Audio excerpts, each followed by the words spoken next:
para sa Team Liquid. We have to give it to Sanford, man. Even yung last part ng laban na yun, perfectly for pwedeng pumuwersa ng team fight ang Onyx Philippines. Ayun na, speaking of pagpuwersa, pinuwersa agad si JP. Flicker din ay nagamit niya. Kaya lang Super Prince ay naipit. Buti nilang nandun si Brusco para kagahin. Itong si Carty. Hindi na nag-reset yung passive at nahirapan na nga. Pero may laban na naman sa gitna. Ayun, nakipagsabahin na 3v2 ang magagalapan. Nakabawi naman si Carlito at si Brusco. Onyx Philippines will come from the Suyo and the Granger. Pero Brusco agad ay nabigyan. Naibalibag niya dito si JP. Ganyan naman dito si Super Prince. Nakapwesto na si JP. Oh, ayaw magpakita dito ng mga miyembro dito ng Onyx. Yan. At naibalibag niya agad si JP. Mind trick. Okay, Sanford nandito na. Black Dagger form. Nagamit na rin dito ni Kenny Kirk. At si Chico nag-ugi. Ngayon na may ipit agad si Brusco. Napag yung Summer Force. At hindi naka-score ko rin na isa. Habang si Kirk ngayon ay maiipit din. Yung Brawl manipulation. Iipit siya. Kaya lang sa may gilid may nagaganap din. Super Prince versus 2. At na si Kiko Tudorecio. Pinaprotektahan lamang niya si Monster Mage. Pero pa mauuna. Si Kirk may Black Dagger 4-5. Gagamitin na kanya ito. Eh, napag niya yung Summer Force dito. At si Kiko pa rin na nag-wagi. Ipit ata. Itong si Sanford. Kailangan na yung sa gamit niya Purify. Pero mamalam din siya dito sa kamay ni Super Prince. Si Sabero nakastack na rin finally ng kanyang piercer.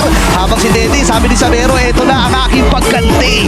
Mid lane fight na dinatan ng Onyx. Grabe, pinasok agad ni Brusco. Dahil ba naman kaya lang wala magiging follow-up. Kasi nandun si Daddy JB para protektahan ng mga miyembro dito ng Team Liquid. Pero nakapatay na rin ng dalawa. Actually, dito ang Onyx. Pwede pa silang kumuha ng isa. Teddy, naispatan nila. Pero pa rin naman dito pagsugod dito si Kirk. Dahil napag yung Summer Force. Pero kung maximize siya ba, yan ang katanungan.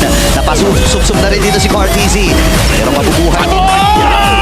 Habang inabuhay, talagang minadali na dito ng Onyx. At wala nang aabot na dito si Liquid. Ano ba kikikall nila dito? Pa-minus 1 na lang ba sila? Si Bruce ngayon ang kanilang Sanford? dapat na miyembro ang bububog sa kanya. Bruce ay tutumba. Ngayon na may manipulation. Nilapag-fight Summer Force. Ano mga ganun? Dapat tumba ng Team Liquid. At hindi pa tapos sa pananalasa dito. Sanford. Nagamit yung kanyang Valkyrie's Descent para lang. The Black Dragon form coming in from Kirk. They're gonna go all in. Sumalubong na si Cartesi. Yan na lang!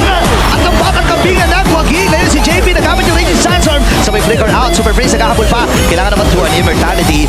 Mula si JP nagamit yung Raging Sandstorm. Crimson Beacon para kay Super Prince. Sino kanyang bibit-bitin? Si Cartesi nga pa. Pero sabi ni Bruce, sige si Cartesi na lang ang makita-agit natin. Otras sa muna din si Kiko. Ngayon si Kirk sa may gilid naman na banda. Ay may ipit din. Pop immortality ni Brusco. Ngayon ay may ipit din itong si JP. At si Sabero na na. Habang sa ito sa bagay na ako na rin si Sanford. Nakakadalawa na si Sabero. Tingnan natin kung Teddy. Is Teddy ka pa na? Triple kill. Fusion. Okay, nagdedesisyon ata sila. Nagamit yung conceal. Pero si Kikong lang nagwagi. Mababuhay dito ni JP. Napop na rin yung kanyang immortality. Papasok pa rin si Carlito. Pero sa gilid na bahagi naman may nagaganap na yung Kirk versus Sanford.